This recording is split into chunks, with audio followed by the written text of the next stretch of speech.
bakunzi ba Fastborn TV show, tubaha ikaze nkuko mubibona uyu munsi imbere ya kamera dufite umutumirwa wacu. Rero turaza kumuha umwanya abibwire ndetse twumve n'ikimugenza.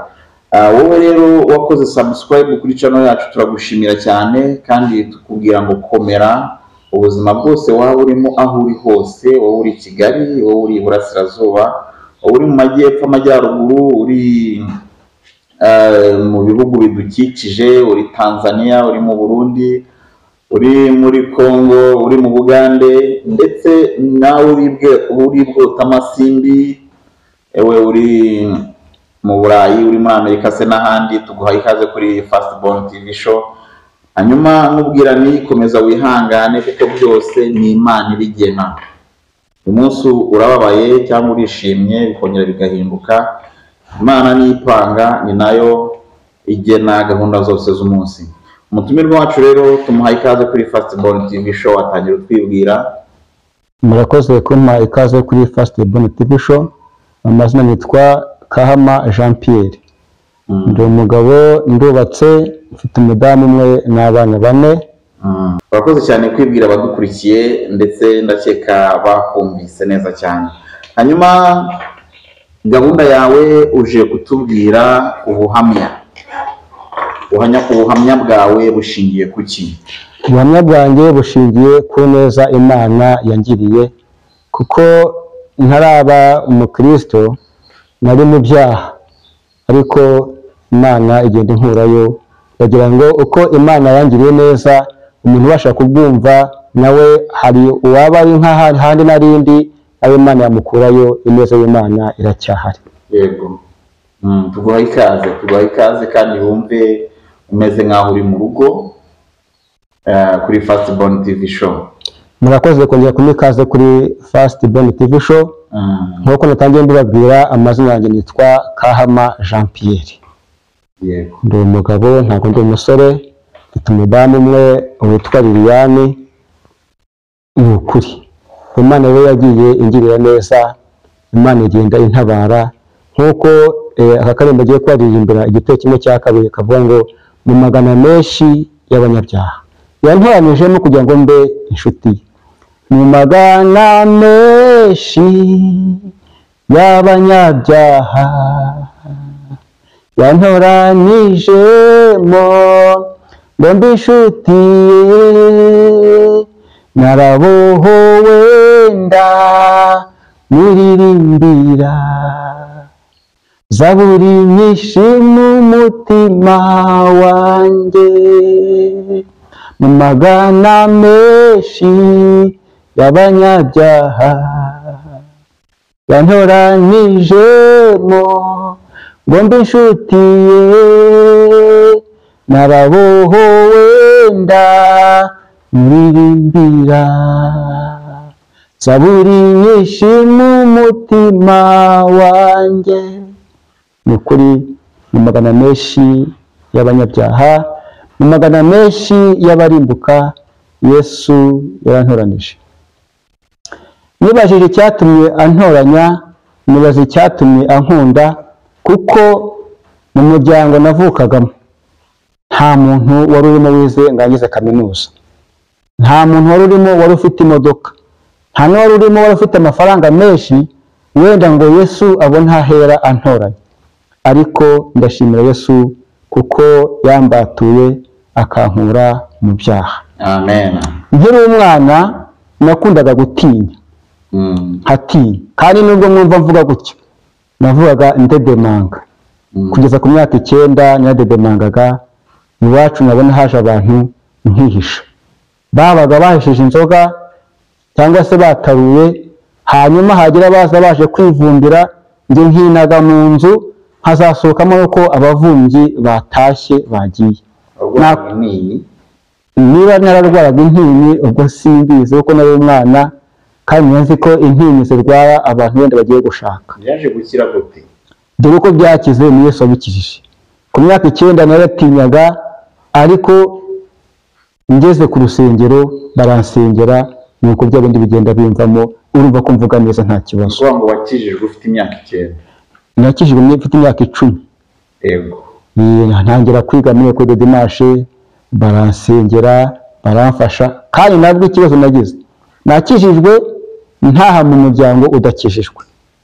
Nizwa njyenyine, mba muri ubwo buzima bwo kubana n'abantu badakijijwe, bakambwira bati dutwongera ibitoki nkabyenga, bati dutarura inzoga nkayitarura ntayinywa, ariko kugira ngo mbere imbuto zikwiriye abihamye, ndavuga nti ndabibafasha kuko namwe kugira ngo ubutaha mushobora gukizwa nkuko nanjye nakijijwe, ntabwo wamenya uburyo Imana ikoramo. Mba muri ubwo buzima mbikuriramo, ntangira ishuri cyo kwamba umuhanga, umwaka wa mbere kugeza mu wa gatatu, mu wa gatandatu nabaga uwa mbere. Yego. Nuko njya muri segonderi niga mu myaka 3, hanyuma intambara birabaye ndataha. Ubwo nagiraga rero umubyeyi utarumvaga ibintu byo kwiga cyane, kuko batangaga amafaranga 100 ku ishuri, ukumva rero kugira ngo utange 7 muri segonderi akumva ni ibibazo, ni nko gusenya. Ndavuga nti rero niba byanze mu mafaranga nicururize nayerekaga, kandi nkumva njyewe ubwanjye numvaga ntazashaka n'umugore. Tugiye gukora ikizamini cyo gatandatu primaire, bavuze bati umuntu ahitemo icyo azabacyo, ndavuga nzibera padiri. Batese uzaba padiri utabatije? Ni rwose nzabatizwe ko nzibera padiri. Bagiye gukora ikizamini cya seminari, basanga njye simbatije, icyo kiba kiranzitiye, sinajya kugikora. Ariko ibyo birangiye, numva gushaka bishatse kunzamo. Nabona nashatse mfite imyaka 30, kuko urumva ko bakangura ati n'ubundi niba ukireba padiri, kuko n'ubundi ndabona wari umaze gushaka kubigeraho, imyaka 30 ni myinshi utarashaka. Maze gushaka ubwo nyine ubuhamya bwanjye buri mu bice, uko nashatse, uko nabaye ku ishuri, uko nabaye muri sosiyete, ibyandanze ni byinshi cyane, uko nagiye gupagasa, mbese ubuhamya ni bwinshi, ariko hose Imana ikagenda igira uko igenza umuntu wayo. Ibizaba imbuto ntabwo rimungwa. Ndagira ngo uhuze ubuhamya bwawe n'ibyo Imana yagukoreye kugira ngo bugire aho bukura abantu ndetse n'aho bageze. Ibyo nibyo ngiye gukora rero. Nuko rero nkimara kwinjira mu bintu byo gushaka, ninjye muntu ubaho wasabye imyaka irenga 2. Saba umukobwa umwe? Saba umukobwa umwe. Nasabye umukobwa, byatinze. Impamvu byatinze nyine n'Imana biretse. Narasabye ndakwa, mvuye gukwa numva gushaka bimvuyemo. Bambaza bati uzarongora ryari? Nkababwo ninjye nzarongora abakwe batashye. Nta kintu ndababwira, nabwo nzarongora abakwe batashye. Ubwo ushaka kuvuga iki? Sinabwiraga umunsi w'ubukwe, nyine rero umunsi abakwe bazataha ubukwe butabaye. Nabonye nzarongora abakwe batashye. Ese bambazaga itariki n'umunsi n'ukwezi n'umwaka nzashakiramo, ntabwo nzarongora abakwe batashye. Mabukwe nageze aho antumaho ati ko wasabye nkabura n'ibintu, urugero rwose nzagomba kongera kubigurura. Ese umukobwa wawe hageze umutera inda cyangwa se akagira ubwo nubwo ntushaka kunkoraho? Rwose mabukwe si inkwanga, nzarongora abakwe batashye. Ibintu bimbera aho ngaho, imyaka 2 irarangira. Inzu nyifite, narakoye, ariko nkumva nuko bimeze, sinshaka kurongora. Kubera iki? Ni Satani. Satani burya ntago afata abantu badasenga, n'abasenga ahiye Satani abajyamo akabafata. Arabafata rwose. Iyo utabirimo neza Satani aragufata. Ahantu naze kubibona, ubu ndi umuntu wa mbere. Iyo mbikora nk'ubu ngubu barimo kumfunga. Ndi umuntu wa mbere nagize amahirwe yo gushaka umugore, ndamushaka. Maze kumushaka tubyaranye rimwe. Hari ibintu bita mu gutwikurura. Guca mu irembo cyangwa se gutwikurura. Icyo gihe kubera ya Satani banyongeye inzoga, barazenga, bamaze kuzenga barazintura, bagira ngo ndi buve mu rugo njye kwa databukwe kujya guca mu irembo. Inzoga turazinywa, tumaze kuzinywa kujyayo irapfa.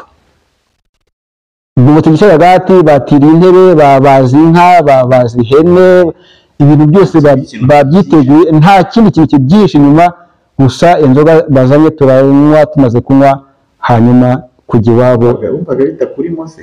Nta byari bindimo. Kubera iki? Kubera ya Satani. Ukumva wacitse intege? Kumva nacitse intege, nkumva nabivuyemo rwose, nuko byari bimeze. Ariko hamwe no gusenga Imana byagiye bigenda bivaho, ni kuba ndi kumwe n'umudamu wanjye n'imbaraga z'Imana, kuko ntabwo nawe narakoze icyo kintu cyo kuza ntaragiye iwabo guca mu irembo ngo muherekeze, tube tukiri kumwe.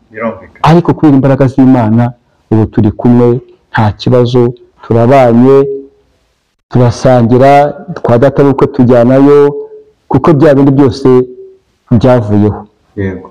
Nagira ngo rero mbabwire ko Imana yacu igira neza, Imana yacu iradukunda, kandi nta hantu habaho itavana umuntu cyangwa se bimugeze, kuko irashoboye kandi niyo ihindura n'ibyanze guhinduka.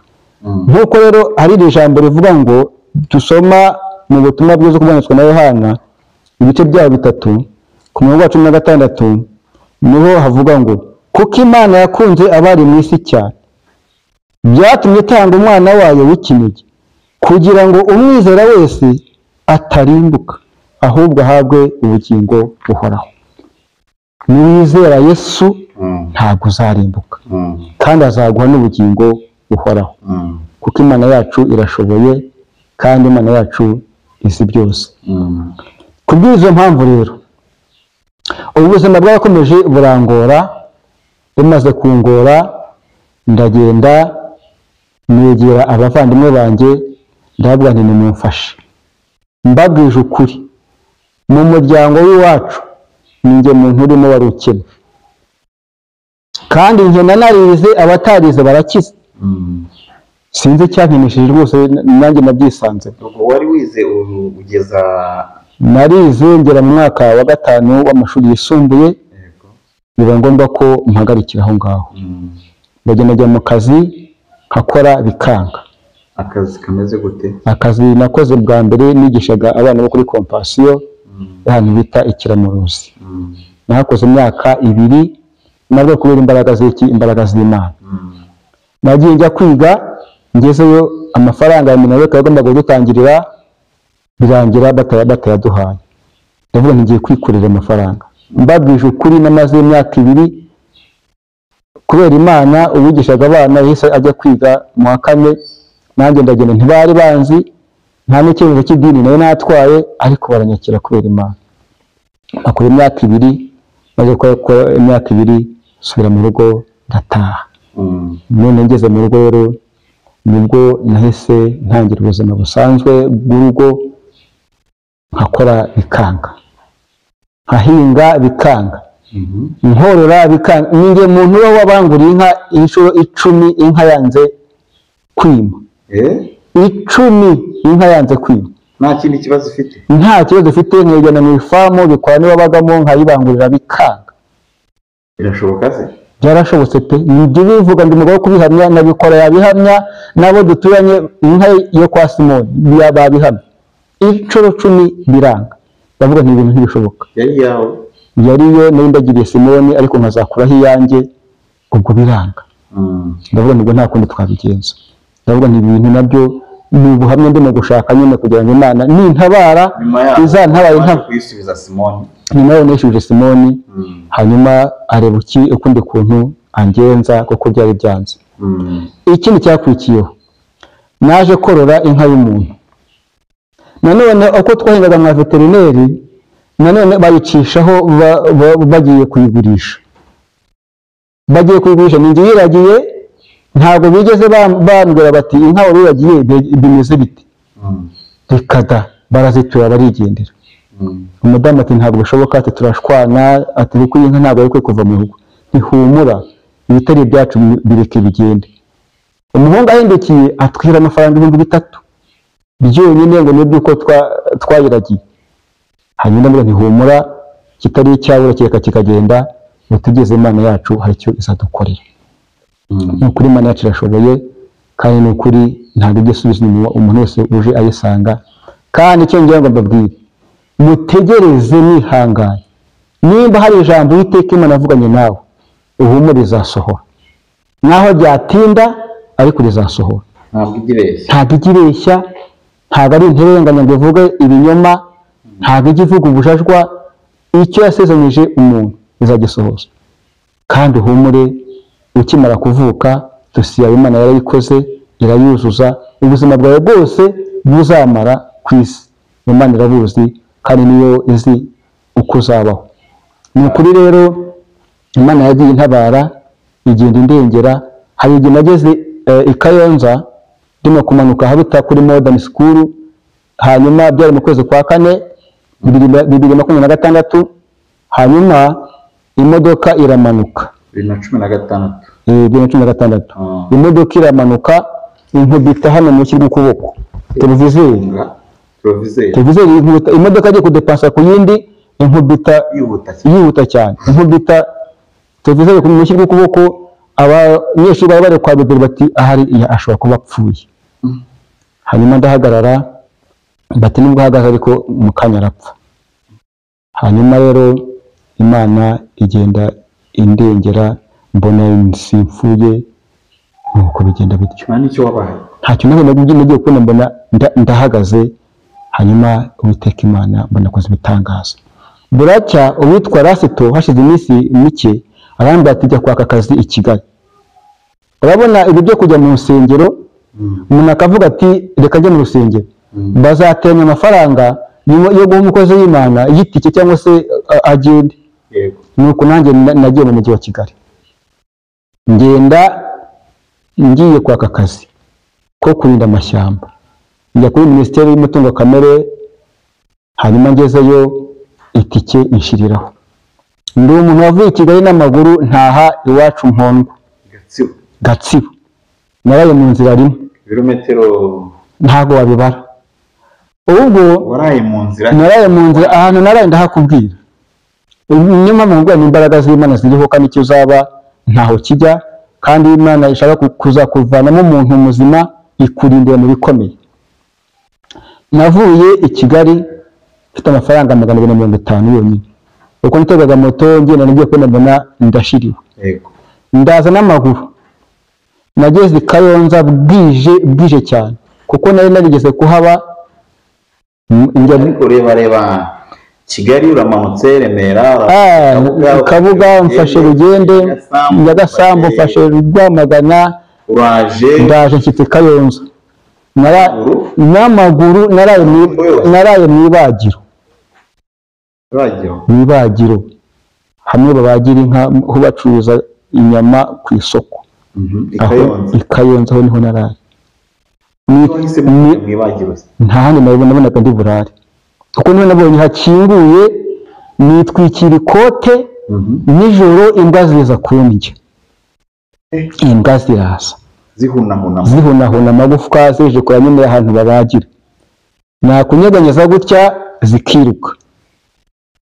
Ndavuga ntiteka undindira aha hantu, nindamuka nahaguye nabi wacu ntibazamenya ahantu naguye. Zikongera zikagaruka nkasi ngiye gusinzira, nkongera nkinyeganyeza zikongera zikagenda. Narahavuye mu gitondo saa imodoka kutanasinziriye, ntabwo nasinziriye, nari gusinzira imbwa zikanje sahe kunjewe nza gusinzira. Noneho narahavuye mu gitondo ndataha nca iya Gikoma kwa mushiki wanjye kwa Mukarusagara. Hashyitse ndavuga nti nari nagiye i Kigali, ariko hari umuntu fotogarafi twari kumwe twakinanaga ibintu, mbese mubeshya aranzimanira mu cyo kurya mu cyo kunywa, ndimira ndagumye ndataha. Ariko mbabwisha ukuri, n'umudamu wanjye ubu buhamya ntabwo yarazi, ariko nawe kuko ari ahangaha nawe abyumviremo. Ikindi kintu nshaka kubaha ubuhamya, bene data muri mwitorero kandi mu kunywa mu bireke, kunywa mu bireke, inzoga zandaje mu kabari. N'ubu buhamya ngiye kubabwira ntabwo umudamu wanjye abuzi, ariko nawe arabumenyeye ahangaha. Sinanyweye nyinshi, hadutse inzoga bitaga ngo ni umurage. Harimo umurage, hari umuhungu inshuti yanjye ni uruvange se, oya ni umurage, agacupa kari agaseke, kari agaseke ubu ntabwo zikiboneka rwose, nubwo zaboneka ubwo zifite bene zo, njyewe ibyo nabivuyemo. Umuhungu yansanze mu rugo n'umudamu wanjye yari ahari turi kumwe. Ni umuhungu nafashije nawe aramfasha dufashanya, ntabwo nshatse kuvuga izina rye kuko ntabwo ari ngombwa kugira ngo muvugire aha ngaha. Nimba ari bibi wabyihoreyeho kugira ngo umugore abimenye bizamurakaza. Oya, ntabwo ari bibi, nicyo nshaka kubabwira. Ni uwo muntu ntashaka kuvugira aha ngaha. Noneho yaje kunyura mu rugo asanga ndimo guhura amasaka. Ati hura vuba. Icyo gihe wari ukijijwe rwose? Nari nkijijwe ariko bitewe n'uko nende mu gushwana n'umugore nende mu kubigenzamo gake. Ahanga teva n'ihugu tujye Kanyinya nkusengerera akantu ahantu. Turagiye tugeze Kanyinya twinjira ahantu. Twinjiyemo aragendagura umurage umwe turawusangira. Tumaze kuwusangira numva uraryoshye, numva ni akantu karyoshye karimo intuza, akantu kameze nk'akarimo agasukari. Noneho afata uwa kabiri akawucugusa kugira ngo ibintu bimeze nk'intuza nk'umusemburo byivanga. Ndavuga nti nta kibazo, aka kabiri noneho ndako nkanyweye numva kararyoshye. Ibitekerezo biriyongereye. Noneho ndavuga nti nanjye rero ndebe ntanga wuhamenyereye, reka twikopeshe kamwe, babwire bankope kamwe. Nako nikopeshe uwo munsi sinanakishyuye, wenda we yarakishyuye ariko njyewe nahavuye icyo gihe sinagarutse. Umva rero byambayeho, ngira ngo bantu musenge Imana, mugendere mu Rwanda witeka Imana, niba wahisemo inzira y'agakiza ukomeze iyo ngiyo, muri inzira y'umusaraba ukomeze iyo ngiyo udakebakeba. Nukebakeba uzahura n'ibikomeye kandi kubyikora ntibizakugora. Byagenze gute? Umva rero ko byagenze. Nagiye kwikanga, amahirwe nagize byari mu mugoroba, hanyuma turanywa we kuko yamenyera ibintu byo kunywa inzoga, arahaguruka yitahira. Arahagusiga? Arahansiga rwose, njya mbona siko sinumva ko biri bugende. Ahansize nanjye sinzi uko byangendekeye, nikanga numva nibere muri iyo nzu. Kuko ngo baramfashe amaguru, ngo bumva amaguru aragangaraye, bafashe umutwe bumva aragangaraye, barambika hasi bazana umusambi barambika hasi baranyihorera. Umuhungu aritahira, mbona amasiga bakingira n'imbere, bakingira n'ahandi inyuma, bajya kwiryamira, njye baranyihorera. Umva ibyambayeho rero, naricuye ndebye inzu mbona sinzi ahantu ndi ahariho. Aho muri ako kabari? Mu kabari ka Kanyinya rwose, Kanyinya hariya mu mujyi muri santere. Ndageje ndavuga nti se ibi bintu bibaho? Ntabwo bibaho. Ndebye inzu mbona ndi n'imbere ndakingiranye, aho ndi ndahabura. Mbona n'umuntu bararaga hirya, ariko aho ngaho namwe twanywereye niho bankingiranye. Bakingiranye imbere, basubira inyuma none barakinga barigendera, mbona ndimo njyenyine njyanye ku musambi. Mvuga niko navuye mu rugo, uyu musambi nawugezeho nte, aha ni kwande. Maze kugarura ubwenge. Noneho saa 10:15 mbona umugabo aje kunkingurira. Ankinguriye ndavuga se aha naharaye. Atese urabwiye iki umugore? Mbabwije ukuri, umugore uri aha ngaha nawe ubuhamya nibwo bwumvishije, kuko nawe ntabyo yarazi. Burya nushaka kugira ngo Imana ikugirire neza, uzajya inama n'umutima wawe. Mu mutima wanjye ninjye wari ubizi, ninjye wari uzi ibyanjye, ariko n'umugore mumubashijeho yicaye hariya ntabwo ashobora kukubwira ngo njyewe ibi bintu nari mbizi, ariko njyewe n'umutima wanjye nari mbizi. Nuko ubwo araza arankingurira mu gitondo, avanamo ingufuri, njya hanze, tubanza tuganiraho gatoya, ndavuga ni ubuse ndataha mvuga ko naraye he. Ndagenda nshyitse mu rugo, umugore andeba umukristo usenga, nkaba naraye ahantu n'umugore atazi. Cyokora twari twajya niwe yaramuhe ariko atazi aho twaraye. Ngeze mu gatese ubundi nahukanye. Ntisohokana kuko habaye iki? Ati ubusebora hehe? Nkihuma nta bagore narayemo. Humura nta bagore narayemo rwose, kandi mbabarira we kugera aho ujya, ni kuko ubuzima burakomeza. Yego. Uwo munsi yase fata umwanzuro wo kutongera kunywa ikintu cyitwa igihiye. Imbere n'inyuma? Imbere n'inyuma. Ndavuga ni wa mana we unkijije ibya none, asanga umugore atahukanye, asanga arabyihanganiye, mfashe umwanzuro. Ubu habaho imitobe, habaho imivinyo, habaho imiduri, habaho za noza amayode, ibyo byose narabikishijwe nta na kimwe nshobora gusomaho. Bantu rero bakibinywa, bantu mukigendera muri za ngeso, ndababwiye ngo amazi si yayandi. Ni ukuri mufate feri kuko mugeze ahamanuka, murebe imbere yo Uwiteka Imana agiye kuza guhemba abamukoreye kandi agiye no kuza guhana inkozi z'ibibi. Ni ukuri rero ndabashimiye, murakoze. Kama urakoze cyane ku buhamya bwawe, ndetse ni ubuhamya rwose umuntu ashobora kuvuga ko bwakubaka umuntu, cyane cyane urabona ko abantu benshi baba bakeneye kugira ikintu kibakora ku mutima kugira ngo bumve ko bahinduka mu myitwarire ndetse n'imico. Ngira ngo abadukurikiranye kuri Fastborn TV show baraza kuduha ibitekerezo, hanyuma nawe reka tugushimire, keretse wenda niba hari ikindi kintu waba ufite ushaka kongeraho tugane ku musozo. Tugana ku musozo, ndashimira ubuyobozi bwa Fastborn TV show kuba bwongeye kudutekerezaho bukaduha uyu mwanya kugira ngo dutange ubuhamya, kuko ubuhamya burafasha. Uko nari meze cya gihe hari igihe nawe waba ari kumeze, ugasanga rero nta kure kubaho Imana itavana umuntu cyangwa se itamugeza. Ibintu byose birashoboka. Ni ikintu ngira ngo nongereho, mbashimira namwe murakoze. Hanyuma ujye wumva ikaze igihe cyose wumva ukeneye kuza kuganiriza abantu kuri televiziyo yacu, ujye wumva uzajya uza umeze nk'umuntu uje mu rugo. Murakoze cyane. Hanyuma reka dushimire abantu badukurikiye, tubabwira ngo Imana ikomeze ibafashe kandi bihanganishe mu bibazo. Ibibazo ni iby'isi, isi yaranduye, isi dutuye, ariko aheza ni mu ijuru. Aheza ni mu ijuru. Musigare amahoro kandi nimugende mudakoze subscribe ku bantu batarayikora, kore like video yacu muyikunde, ndetse ababishoboye munasharinge